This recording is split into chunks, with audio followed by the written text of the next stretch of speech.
Aqui eu vou mostrar algumas opções, certo, de tratamento. E o que a gente pensa para definir que tratamento eu vou utilizar no paciente. Dependendo da condição anatômica desse paciente, eu vou tentar decidir, e aí eu uso enxerto em bloco, eu uso enxerto particulado, eu uso enxerto autógeno, xenógeno, como é que eu vou decidir isso?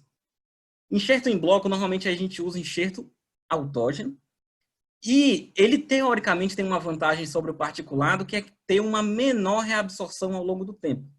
Mas, de qualquer forma, por exemplo, nessa primeira imagem aqui, a gente está vendo um enxerto de crista ilíaca, que é um enxerto extremamente esponjoso. Um enxerto que tem uma cortical aqui, mas se vocês observarem, é muito esponjoso. Então, a reabsorção desse enxerto ao longo do tempo é muito grande.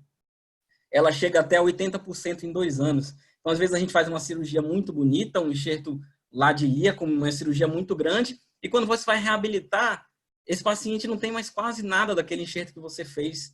Né? E na residência, na época da residência, a gente tratava muito paciente dessa forma, né? Com enxerto de crista ilíaca, reconstrução de maxila com crista ilíaca. A grande maioria das reconstruções de maxila atrófica eram feitas dessa maneira. Nessa imagem aqui do lado, a gente também tem uma maxila atrófica, mas aqui a gente está vendo um enxerto em ramo dividido, autógeno, certo?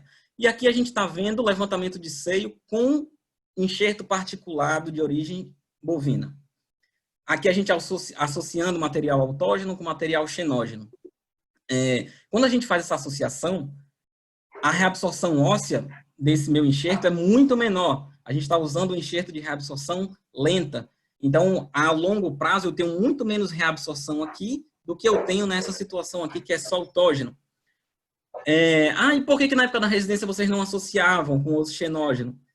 Porque a gente está se tratando de SUS, né? Aqui a gente não usava um biomaterial melhor, a gente não usava uma membrana. Então, era basicamente também o que a gente tinha de opção para utilizar. Um outro questionamento que a gente já conversou aqui, né, se é autógeno, se é xenógeno, a gente sabe muito bem definido que as características de um enxerto osteogênico, de um enxerto que vai ser osteocondutor e osteoindutor, a gente só tem no enxerto autógeno. Né? Nos outros a gente não tem. Mas o xenógeno a gente tem uma vantagem muito grande de manter um arcabouço a longo prazo. Da gente ter pouca reabsorção óssea usando esse tipo de enxerto, que normalmente a gente usa um enxerto de origem bovina liofilizado. Existe homógeno também, né, da mesma espécie, mas uma outra pessoa, né, o osso removido de uma outra pessoa, mas é assim, a tendência é que cada vez menos a gente use... Tem alguém que esqueceu o microfone ligado aí. Mas a gente usa cada vez menos enxerto homógeno. Outra pergunta, é em lei? Aqui a gente está vendo, por exemplo, um enxerto lei que eu estou colocando sobre alguma coisa, sobre a maxila, e aqui eu estou vendo um enxerto inlay, que eu estou colocando dentro de uma cavidade, dentro do seio maxilar, dentro da fossa nasal. Então, é dessa forma que eu diferencio um enxerto lei de um enxerto inlay. Nessa primeira imagem, a gente está vendo uma técnica que é a osteotomia Lefort 1 junto com a reconstrução de maxila. Mas por que eu uso isso? Eu uso essa técnica quando o meu paciente ele tem uma discrepância intermaxilar muito grande, que vai ser muito difícil compensar na prótese. E aí, às vezes, quando o paciente tem uma reabsorção classe 5 ou classe 6, de lado de Calde Roll, em que a maxila dele já está muito reabsorvida no sentido horizontal, a gente precisa avançar essa maxila, às vezes, reposicionar ela para baixo. Esse procedimento em si, eu sou muito, extremamente criterioso com a indicação dele hoje em dia, apesar da gente ter feito bastante ele, só casos realmente indispensáveis que eu utilizaria. Essa técnica do lado direito já é uma técnica menos mórbida, né? O paciente vai sentir menos, né? Ele vai ter um pós-operatório melhor, e, ao mesmo tempo, muito previsível, até porque o enxerto de ramo aqui, ele é mais corticalizado, e ele reabsorve menos que o enxerto de crista ilíaca. Aqui embaixo a gente está vendo mais duas opções. Uma é reconstruir a maxila com os parafusos tenda, né, a técnica do tent pole, que é uma técnica que eu utilizo muito hoje em dia. Né, a maioria dos meus pacientes de maxila atrófica eu trato dessa maneira aqui hoje. Então, às vezes, e dificilmente eu uso o bloco também, a maioria dos pacientes eu uso só enxerto particulado, ele de origem bovina misturado com enxerto autógeno. A gente tem uma opção para não fazer enxerto, que seria um implante zigomático, seria uma outra opção. Dessas aqui, eu pessoalmente só uso implante zigomático se tudo der errado. Tudo deu errado, nada funcionou, eu iria para o implante zigomático. Talvez porque eu não seja o meu dia a dia, a minha prática clínica de ficar fazendo implante zigomático, então eu tenho uma restrição meio pessoal com o implante zigomático. Não é minha primeira escolha, certo? Mas é uma excelente opção também de tratamento.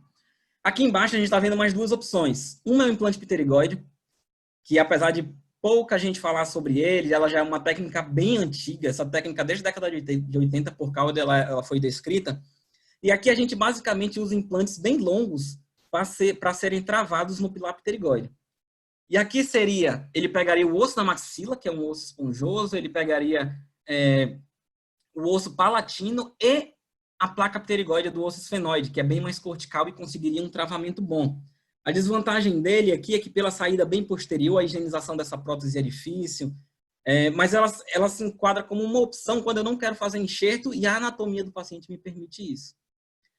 E uma técnica muito utilizada hoje é a técnica de All-on-4. Nesse caso aqui especificamente, se fosse feito um implante reto nessa região, teria a mesma vantagem de se utilizar 4 implantes. A gente sabe que hoje em dia é muito mais importante a distribuição dos implantes do que a quantidade deles. Até a gente vai ver que aqui meus primeiros casos que foram feitos lá na residência, a gente utilizava mais implantes, hoje utiliza menos. Mas são mais 2 opções. Fora essas aqui, a gente teria, por exemplo, a opção de reconstruir, de só fazer levantamento de seio bilateral e fazer 3 implantes em cada seio, é uma outra opção. Então a gente tem diversas opções e a gente vai escolher aqui, responde melhor algumas perguntas, que a gente sempre faz quando recebe esse tipo de paciente. Aqui eu coloquei, só para vocês terem ideia de como funciona o implante pterigoide, que às vezes é difícil entender, porque o osso palatino, o osso placa pterigoide do esfenoide, ele segue essa angulação aqui, e aqui a gente está vendo em verde o osso palatino, e posterior a ele, a lâmina pterigoide do esfenoide. Então é nessa região que a gente trava esse implante, por isso que ele tem que ser um implante longo. Ele vai travar nessa cortical superior aqui, o implante pterigoide, e a saída dele é por volta do 2º molar, certo?